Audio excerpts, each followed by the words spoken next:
Bideo honetan 29. orrialdeko 22. ariketa. Eta egin zatiketak eta simplifikatu. Orduan, zer jakin behar dugu ariketa honetan? Zatiketak egiterakoan, errotzaileak bardinak izan behar direla. Ez badira berdinak, errotzaile komuna bilatuko dugu, MKTA bilatuz. Beraz, hasten gara lehenengoarekin. Lehenengo honetan daukagu.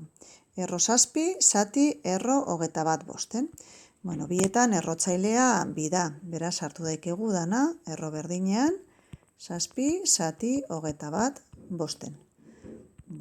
Hau izango litzateke, 7 baten, ez da? Orduen, bosta pasatzen da biderkatzen, zenbakitzailera, eta 21 pasatzen da biderkatzen izendatzailera. Beraz, daukaguna da, 7 bider bost, zati 21, dana erro berdinean, edo 25, 21. Simplifikatzen badugu, zati 7, izango zen, bosteren. Bigarrena. Kasu honetan daukagu errotzaileak 2 eta 4. Beraz, lehenengo gauza egingo duguna izango da errotzaile komuna atera. Izango litzatekela 4. Beraz, lehenengo erroa, 4 bihurtzen badugu, errotzailea 4 bihurtzen badugu, erro baliokide izango zen 3 bosten berbi. 4 zati 2, beraz 3 bosten berbi. Zati, 4, erro bosteren. Orain, hau izango litzateke dana erro berdinean sartuko bageunduan. Beraz, daukagu 3 karratu, 5 karratu, zati, bosteren. Orain, biderketa gurutzatua egin ezkero, daukaguna da 3 ber 3, zati, 5 ber 3.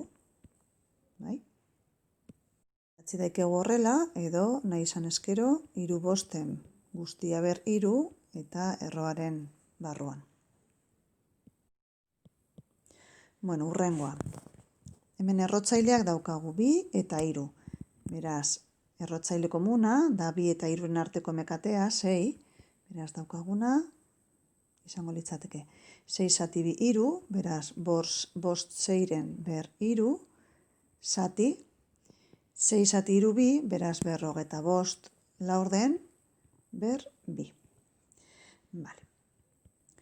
Orain, faktorizatuko dugu, eta aldi berean, egingo dugu biderketa gurutzatua.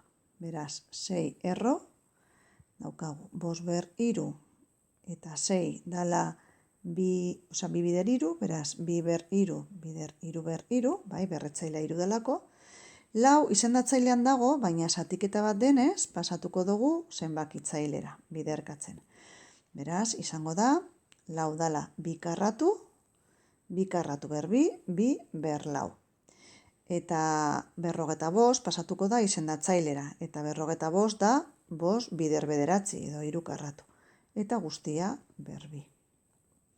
Orain landu behar dugu errokizuna, simplifikatu aldoguna. Beraz, daukagu 5 ber 3, 2 ber 4, zati, 2 ber 3, 3 ber 3, 5 ber 2, eta 3 ber 2 ber 2, 3 ber 4. Eta orain, simplifikatzen badugu, hasten gara. 2 ber 4 zati, 2 ber 3, 2. Iruak daukaguz izendatzailean 3 ber 3, bider 3 ber 4, beraz, izendatzailean 3 ber 7. Eta bosta da 5 ber 3 zati 5 karratu, bost. Hau izango litzateke, azken emaitza, ez badugu nahi kalkuloa egin.